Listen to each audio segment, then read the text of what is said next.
नारायणं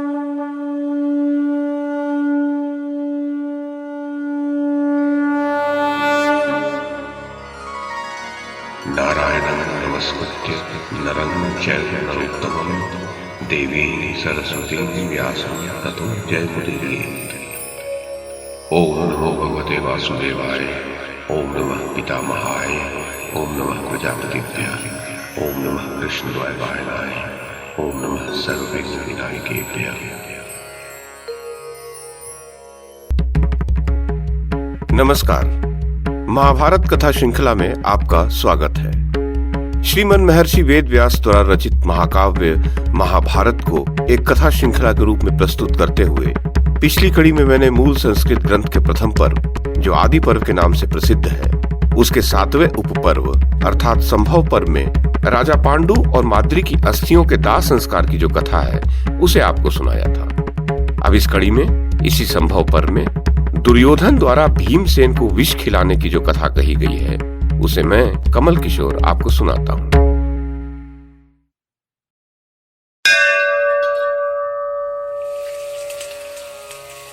वैशंपायन जी कहते हैं, राजन, उस समय पांडवों के वेदोक्त समावर्तन आदि संस्कार हुए। वे पिता के घर में नाना प्रकार के भोग भोगते हुए पलने और पुष्ट होने लगे। धृतराष्ट्र के पुत्रों के साथ सुखपूर्वक खेलते हुए वे सदा प्रसन्न रहते थे। अपने तेज के कारण सब प्रकार की बाल क्रीड़ाओं में वे बढ़ चढ़कर सिद्ध होते थे। दौड़ने में, दूर रखी हुई किसी प्रत्यक्ष वस्तु को सबसे पहले पहुंचकर उठा लेने में, खान पान में तथा धूल उछालने के खेल में भीमसेन धृतराष्ट्र के सभी पुत्रों का मान मर्दन कर डालते थे। हर्ष से खेल खेल में लगे हुए उन कौरवों को पकड़कर भीमसेन कहीं छिप जाते थे। कभी उनके सिर पकड़कर पांडवों से लड़ा देते थे। धृतराष्ट्र के 101 कुमार बड़े बलवान थे, किंतु भीमसेन बिना अधिक कष्ट उठाए अकेले ही उन सबको अपने वश में कर लेते थे। बलवान भीम उनके बाल पकड़कर बलपूर्वक उन्हें एक दूसरे से टकरा देते और उनके चीखने चिल्लाने पर भी उन्हें धरती पर घसीटते रहते थे। उस समय उनके घुटने, मस्तक और कंधे छिल जाया करते थे। वे जल में क्रीड़ा करते समय अपनी दोनों भुजाओं से धृतराष्ट्र के 10 बालकों को पकड़ लेते और देर तक पानी में गोते लगाते रहते थे। जब वे अधमरे से हो जाते तब उन्हें छोड़ते थे। जब कौरव वृक्ष पर चढ़कर फल तोड़ने लगते तब भीमसेन पैर से ठोकर मारकर उन पेड़ों को हिला देते थे। उनके वेग पूर्वक प्रहार से आहत हो वे वृक्ष हिलने लगते और उन पर चढ़े हुए धृतराष्ट्र कुमार भयभीत हो फलों सहित नीचे गिर पड़ते थे। कुश्ती में, दौड़ लगाने में तथा शिक्षा के अभ्यास में धृतराष्ट्र कुमार सदा लाग डांट रखते हुए भी कभी भीमसेन की बराबरी नहीं कर पाते थे। इसी प्रकार भीमसेन भी धृतराष्ट्र पुत्रों से स्पर्धा रखते हुए उनके अत्यंत अप्रिय कार्यों में ही लगे रहते थे। परंतु उनके मन में कौरवों के प्रति द्वेष नहीं था। वे बाल स्वभाव के कारण ही वैसा करते थे। तब धृतराष्ट्र का प्रतापी पुत्र दुर्योधन ये जानकर कि भीमसेन में अत्यंत विख्यात बल है, उनके प्रति दुष्ट भाव प्रदर्शित करने लगा। वह सदा धर्म से दूर रहता और पाप कर्मों पर ही उसकी दृष्टि रहती थी। मोह और ऐश्वर्य के लोभ से उसके मन में पापपूर्ण विचार भर गए थे। वह अपने भाइयों के साथ विचार करने लगा कि यह मध्यम पांडुपुत्र कुंती नंदन भीम बलवानों में सबसे बढ़कर है। इसे कपट पूर्वक बंदी बना लेना चाहिए। यह बलवान और पराक्रमी तो है ही, महान शौर्य से भी संपन्न है। भीमसेन अकेला ही हम सब लोगों से होड़ बद लेता है।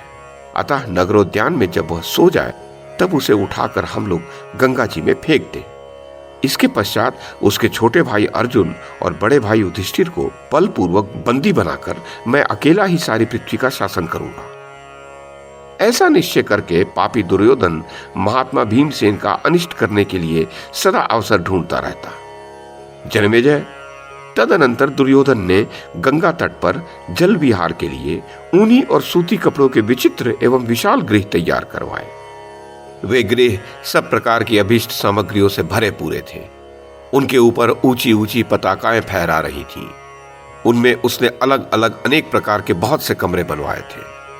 भारत गंगा तटवर्ती प्रमाण कोटि तीर्थ में किसी स्थान पर जाकर दुर्योधन ने यह सारा आयोजन करवाया था। उसने उस स्थान का नाम रखा था उदक क्रीडन। वहां रसोई के काम में कुशल कितने ही मनुष्यों ने जुटकर खाने पीने के बहुत से भक्ष्य, भोज्य, पेय, चोष और लेह पदार्थ तैयार किए। तदनंतर राजपुरुषों ने दुर्योधन को सूचना दी कि सब तैयारी पूरी हो गई है। तब खोटी बुद्धि वाले दुर्योधन ने पांडवों से कहा, आज हम लोग भांति भांति के उद्यान और वनों से सुशोभित गंगा जी के तट पर चले, वहां हम सब भाई एक साथ जल विहार करेंगे। यह सुनकर युधिष्ठिर ने एवं अस्तु कहकर दुर्योधन की बात मान ली। फिर वे सभी शूरवीर कौरव पांडवों के साथ नगराकार रथों तथा स्वदेश में उत्पन्न श्रेष्ठ हाथियों पर सवार हो नगर से निकले और उद्यानवन के समीप पहुंचकर साथ आए हुए प्रजावर्ग के बड़े बड़े लोगों को विदा करके जैसे सिंह पर्वत की गुफा में प्रवेश करे, उसी प्रकार वे सब वीर भ्राता उद्यान की शोभा देखते हुए उसमें प्रविष्ट हुए। वह उद्यान राजाओं की गोष्ठी और बैठक के स्थानों से, श्वेत वर्ण के छज्जों से, जालियों और झरोखों से तथा इधर उधर ले जाने योग्य जल वर्षक यंत्रों से सुशोभित हो रहा था। महल बनाने वाले शिल्पियों ने उस उद्यान एवं क्रीड़ा भवन को झाड़ पोंछ कर साफ कर दिया था। चित्रकारों ने वहां चित्रकारी की थी। जल से भरी बावलियों तथा तालाबों द्वारा उसकी बड़ी शोभा हो रही थी। खिले हुए कमलों से आच्छादित वहां का जल बड़ा सुंदर प्रतीत होता था। ऋतु के अनुकूल खिलकर झरे हुए फूलों से वहां की सारी पृथ्वी ढक गई थी। वहां पहुंचकर समस्त कौरव और पांडव यथा योग्य स्थानों पर बैठ गए और स्वतः प्राप्त हुए नाना प्रकार के भोगों का उपभोग करने लगे। तदनंतर उस सुंदर उद्यान में क्रीड़ा के लिए आए हुए कौरव और पांडव एक दूसरे के मुंह में खाने की वस्तुएं डालने लगे।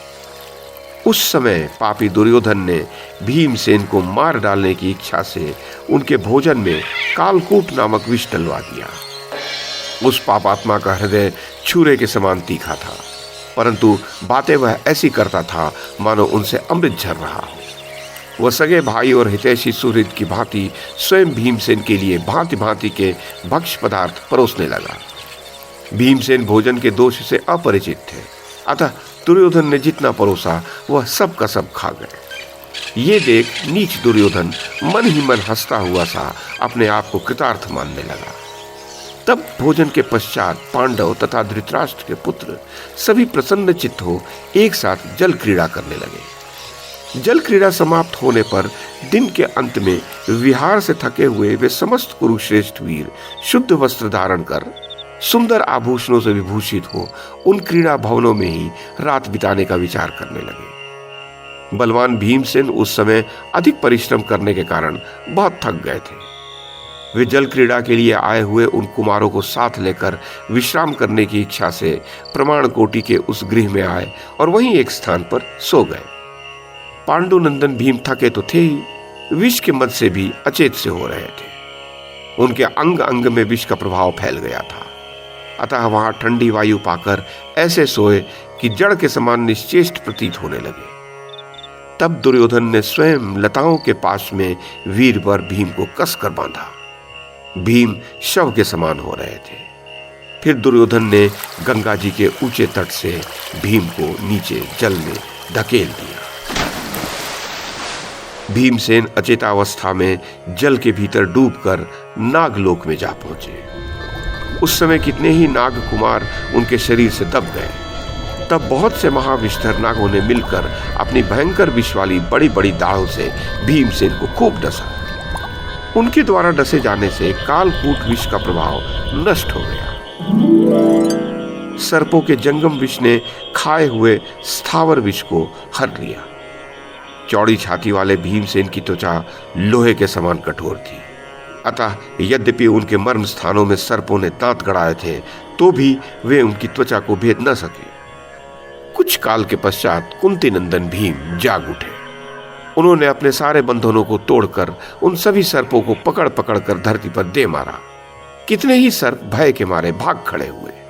भीम के हाथों से जो सर्प बच गए थे वे इंद्र के समान तेजस्वी नागराज वासुकी के समीप गए और बोले, नागेंद्र, एक मनुष्य है जिसे बांधकर जल में डाल दिया गया है। वीरवर, जैसा कि हमारा विश्वास है उसने विष पी लिया होगा। वह हम लोगों के पास अचेतावस्था में आया था, किंतु हमारे डसने पर जाग उठा और तदोपरांत अपने सारे बंधनों को शीघ्र तोड़कर हमें पछाड़ने लगा। आप चलकर उसे पहचाने। तब वासुकी ने उन नागों के साथ आकर भयंकर पराक्रमी महाबाहु भीमसेन को देखा। उसी समय नागराज आर्यक ने भी उन्हें देखा, जो पृथा के पिता शूरसेन के नाना थे। उन्होंने अपने दौहित्र के दौहित्र को कसकर छाती से लगा लिया। महायशस्वी नागराज वासुकी भी भीमसेन पर बहुत प्रसन्न हुए और बोले, इनका कौन सा प्रिय कार्य किया जाए, अतः इन्हें धन, सोना और रत्नों की राशि भेंट की जाए। उनके यूं कहने पर आर्यक नाग ने वासुकी से कहा, नागराज, यदि आप प्रसन्न हैं तो यह धनराशि लेकर क्या करेगा? आपके संतुष्ट होने पर तो इस महाबली राजकुमार को आपकी आज्ञा से उस कुंड का रस पीना चाहिए, जिससे 1,000 हाथियों का बल प्राप्त होता है। यह बालक जितना रस पी सके उतना इसे दिया जाए। यह सुनकर वासुकी ने आर्यक नाग से कहा, ऐसा ही हो। तब नागों ने भीमसेन के लिए स्वस्ति वाचन किया। फिर वे पांडु कुमार पवित्र हो पूर्वाभिमुख बैठकर कुंड का रस पीने लगे। वे एक ही सांस में 1 कुंड का रस पी जाते। इस प्रकार उन महाबली पांडुनंदन ने 8 कुंडों का रस पी लिया। इसके पश्चात शत्रुओं का दमन करने वाले महाबाहु भीमसेन नागों की दी हुई दिव्य शैया पर सुखपूर्वक सो गए।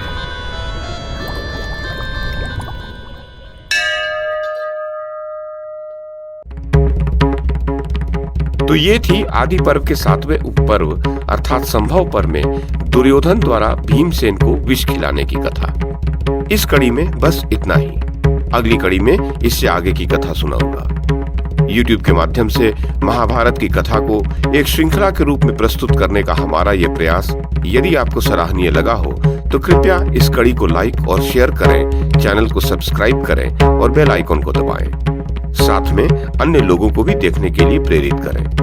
धन्यवाद और नमस्कार।